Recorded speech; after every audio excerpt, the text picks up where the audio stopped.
The NBA Finals is the reason why players play the game.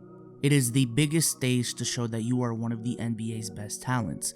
A stage that legends have used to show that they are so ahead of the competition that nobody can stop them. Today we're going to go over the 10 greatest finals performances in NBA history. Now, as you see with this video, Team B Souls is going behind the scenes, and we're really trying to give y'all some really high quality content on a week by week basis. So if you want to see more videos like this, make sure to leave a like on this video, it shows us support, and go ahead and subscribe to the channel if you haven't already, but I know that's not what y'all came here for. And let's go ahead and start this video off. Let's start off the video by talking about LeBron James's performance in the 2016 NBA Finals. LeBron James in the rematch against the new Dynasty Warriors was nothing short of amazing. What he did this series was complete all-around NBA greatness. In his second straight trip to the finals after returning to the Cleveland Cavaliers, they found themselves quickly down 3-1. Now, in those 4 games, it's not like LeBron James was playing bad per se. He was averaging roughly 25 points, 8 assists, and 11 rebounds on 48% shooting from the field. But I'm not gonna lie, the 6 turnovers a game was pretty crippling, but nevertheless, he wasn't playing horrible. But how LeBron played in the last 3 games of this series was damn near perfect basketball. How good do you have to be to lead your team back from 3-1 in the NBA Finals against a 70+ win team? Damn near perfect, and that is what LeBron James played like in these last 3 games.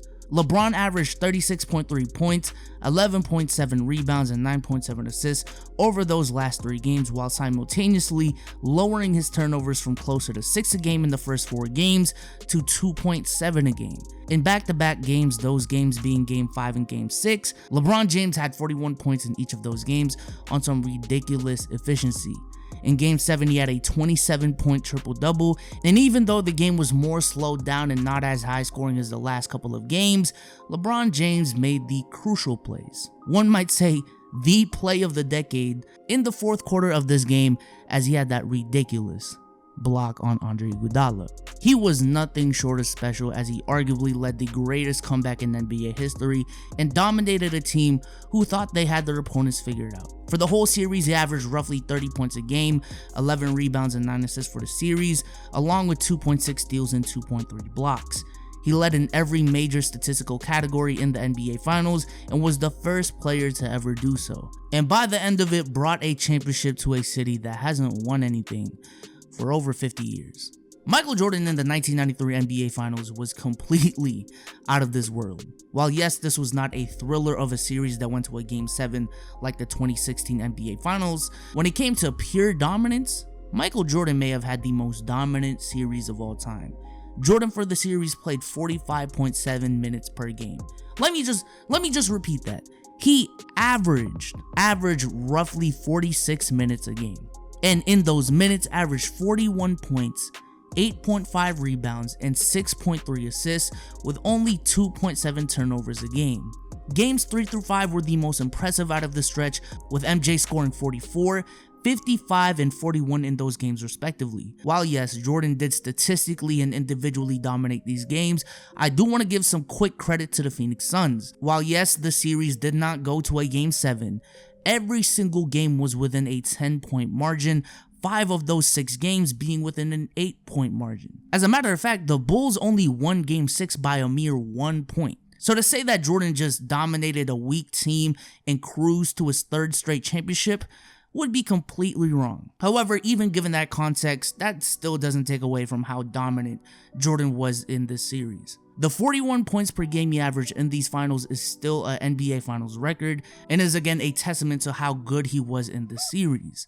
In The Last Dance, it was said that Jerry Krause loved Dan Marley, who was guarding Michael Jordan, who was coming off of making 2 All-Star nods, and that alone was enough motivation for Michael Jordan to come in and show that he couldn't guard him in his own dreams. Dwayne Wade in the 2006 NBA Finals had no business of being that dominant. Well, you know, looking back, he did, because he really is just that good. But in this series, a young Dwayne Wade faced a prime Dirk Nowitzki in the NBA Finals, and faced a Dallas Mavericks team that won 60 games in the regular season. But apparently that challenge was nothing to a 24-year-old Dwayne Wade, who in this series averaged 34.7 points, 7.8 rebounds, and 3.8 assists, along with 2.7 steals a game as he attacked the rim ferociously and knew that nobody on the Mavs could stop him, which led to 97 free throws in 6 games and 25 in just one game in Game 5.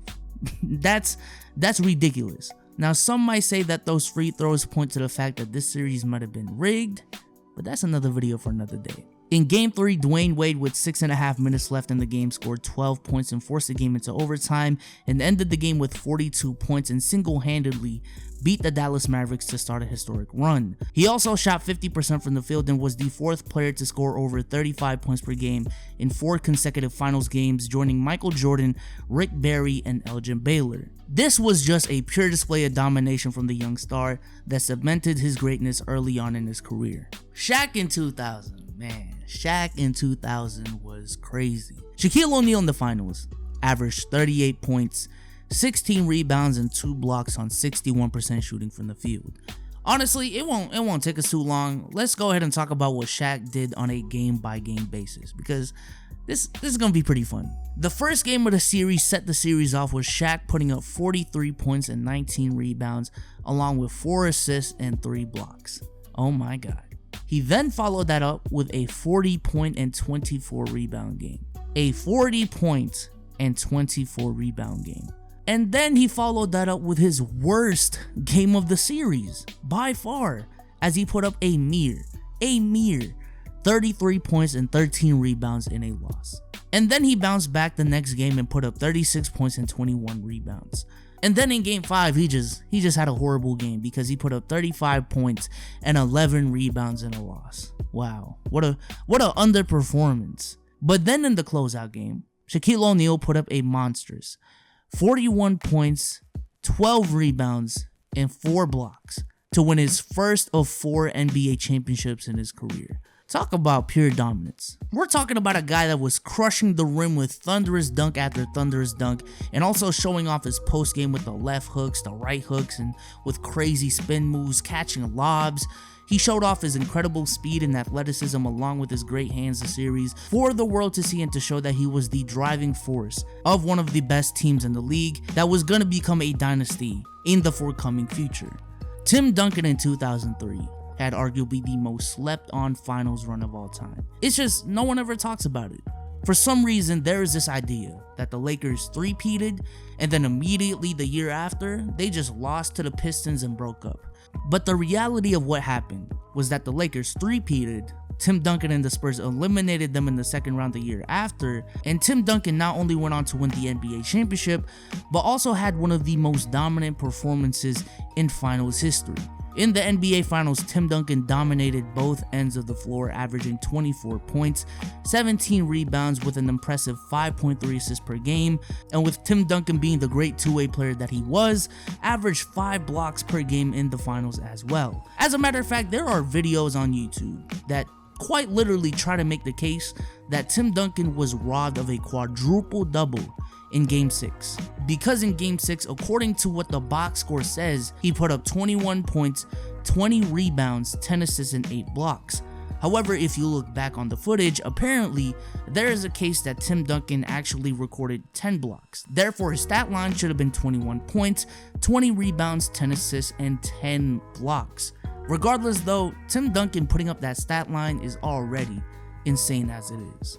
In the 2009 NBA Finals, Kobe Bryant was in complete form and completely dominated the Orlando Magic, and they had no answers for him. In this series, Kobe averaged 32.4 points a game, 5.6 rebounds, 7.4 assists, 1.4 steals, and 1.4 blocks a game. A really well-rounded and dominant performance from Kobe in this 5-game series. Kobe in the series was dominant on both sides of the ball and was fully in his bag, giving every defender the Magic threw at him move after move, and in this series simply showed his complete arsenal and showed why he is arguably the most skilled player of all time, scoring wise.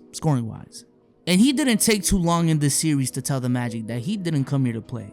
In just the first game of this series, Kobe came out swinging with 40 points, 8 assists, 8 rebounds, 2 steals, and 2 blocks in that game. And let me just remind you guys that Kobe Bryant put up that stat line without making any threes. Just pure buckets. Yes, there may be other series in history where players had more dominant games and had more memorable moments than Kobe in 2009, but from every angle you look at it, he had one of the most well-rounded series of all time and was consistently dominant within these 5 games. Now let's take it back to the 1980s and talk about Earvin Magic Johnson. Now a lot of us know about his rookie year, when he stepped up for the Lakers and played center in Game 6 and put up arguably the single greatest game in basketball history. However, in terms of his most dominant final series, that would have to be the 1987 NBA Finals. In this series, Magic Johnson averaged 26 points, 13 assists and 8 rebounds, along with 2.3 steals in 6 games against the Larry Bird-led Celtics. He started the series off in Game 1, putting up 29 points, 13 boards, and 8 assists with no turnovers. Let me just say that again, no turnovers, in a crushing 126-113 win. In the very next game, he put up 22 points and 20 assists. A 20-20 game in the NBA Finals while winning 141-122. Game 4 of this series is where we got that iconic junior skyhook move as he used it against McHale Parrish, cementing the Lakers another victory. 5 seconds to go. Magic with a hook shot, scores with 2. Magic Johnson was simply all over the place this series, and in a good way. He was getting everybody involved, he was also scoring himself, doing whatever the team needed him to do, while also defending as well. Shaq again? Yep. Shaquille O'Neal made 2 entries in this video because that's just how dominant he was in the early 2000s. Against the Nets, damn, the Nets were really getting cooked in the early 2000s. They got cooked by Tim Duncan and Shaquille O'Neal in back-to-back years.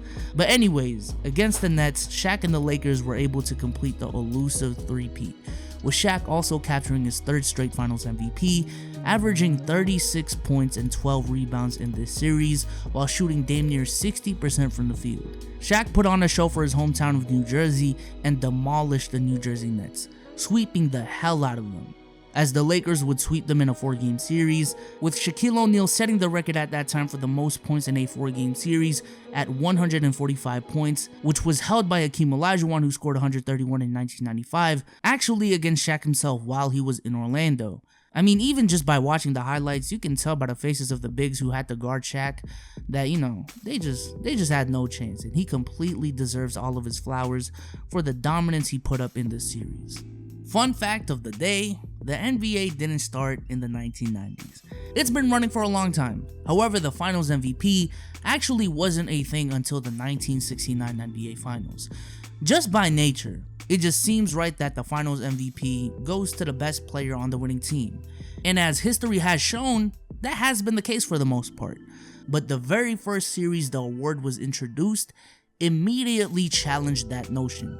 The logo himself, Jerry West, was going crazy in the NBA Finals and put on one of the most dominant performances in NBA history. He started off the finals by dropping 53 points on the Celtics in Game 1, and for the whole series averaged 37.9 points, 4.7 rebounds, and 7.4 assists per game, as he was nothing short of amazing. He was a beast from start to finish, and he capped off the series with a 42-point triple-double in Game 7 by grabbing 13 boards and 12 assists. Look, man, he just put the Lakers on his back.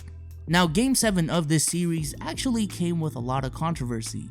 With 5 minutes left in the game, Wilt Chamberlain landed awkwardly and came to the bench with an injured knee while the Lakers were down by 9. The Lakers then made a late game comeback. However, when Wilt told the coach that he was ready to come back, the coach said that they were doing fine without him and benched him for the rest of the game, where the Celtics would successfully hold off the Lakers to win the game and therefore the series. And with no precedence when it came to the award because this was the first time it was given out, and with Jerry West being as dominant as he was awarded not only the first Finals MVP in history, but to this day is the only recipient of the award that played on the losing team. Kevin Durant was the most hated man in the NBA in 2017 as he joined the Golden State Warriors after, y'all know the story, man, just ask Cash Nasty, he'll tell you all about it.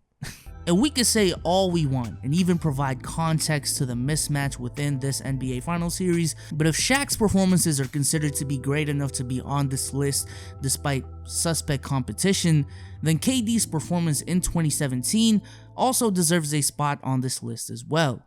Kevin Durant, in his second finals appearance and first with Golden State, averaged 35 points, 8 rebounds, and 5 assists, and in this series never had a game with less than 30 points. In a series with Steph Curry, LeBron James, Kyrie Irving, Klay Thompson, Kevin Love, and Draymond Green, Kevin Durant's performance was so dominant that a majority of voters, and honestly people that just watched the series live, clearly viewed him as the finals MVP. Mind you, in the same series, LeBron James averaged 34, 12, and 10 on insane efficiency, and for KD to perform on a level that can even make an argument to have been better than LeBron that series says a lot about how good KD was in the NBA Finals. And I know we all remember this three. Incredible opportunity. Durant for three. It's good. Kevin Durant from downtown, and Golden State takes the lead. There was no answer for KD, and he completely dominated the Cavs and showed why the Warriors wanted him so badly, and also why the rest of the NBA didn't want him on the Warriors. If you like this video, leave a like. We've been, again, working really hard to give y'all these really high quality videos, so make sure to show support on the channel if you really fuck with these videos. But with that being said, I am out. Peace.